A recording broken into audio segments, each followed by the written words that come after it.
Hello friends, welcome to రుచి వంటిల్లు. ఈరోజు మనం దొండకాయ పచ్చడి చాలా టేస్టీగా ఎలా తయారు చేసుకోవాలో చూద్దాము. ఈ పచ్చడిని మనం చాలా సింపుల్గా ప్రిపేర్ చేసుకోవచ్చు.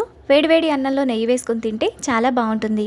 అన్నంలోకే కాకుండా ఇడ్లీ, దోశల్లో కూడా బాగుంటుంది. సో లేట్ చేయకుండా వీడియోలోకి వెళ్ళిపోదాం.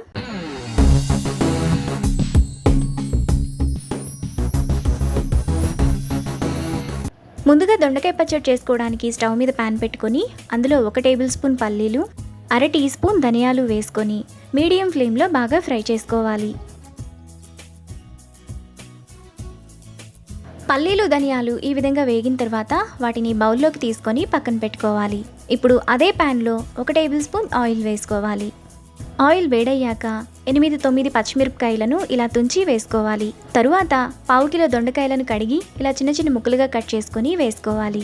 ఇప్పుడు ఒకసారి కలుపుకోవాలి.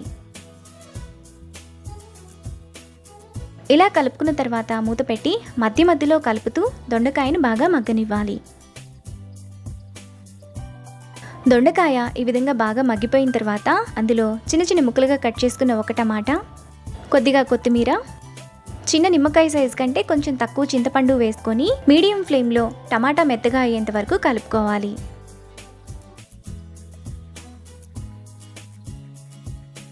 టమాటా కూడా ఈ విధంగా బాగా మెత్తగా అయిపోయిన తర్వాత స్టవ్ ఆఫ్ చేసుకొని చల్లారనివ్వాలి. ఇప్పుడు మిక్సీ జార్లో ముందుగా మనం ఫ్రై చేసుకున్న పల్లీలు, ధనియాలు వేసుకొని మెత్తగా మిక్సీ వేసుకోవాలి. ఇలా వేసుకున్నాక ముందుగా మనం ఫ్రై చేసుకున్న దొండకాయలు, పచ్చిమిరపకాయలు, 10 వెల్లుల్లి రెబ్బలు, 1 టీ స్పూన్ జీలకర్ర వేసుకొని ఒకసారి మిక్సీ వేసుకోవాలి. ఇలా వేసుకున్న తర్వాత అందులో టేస్ట్కి తగినంత ఉప్పు వేసుకొని కొంచెం బరకగా మిక్సీ వేసుకోవాలి.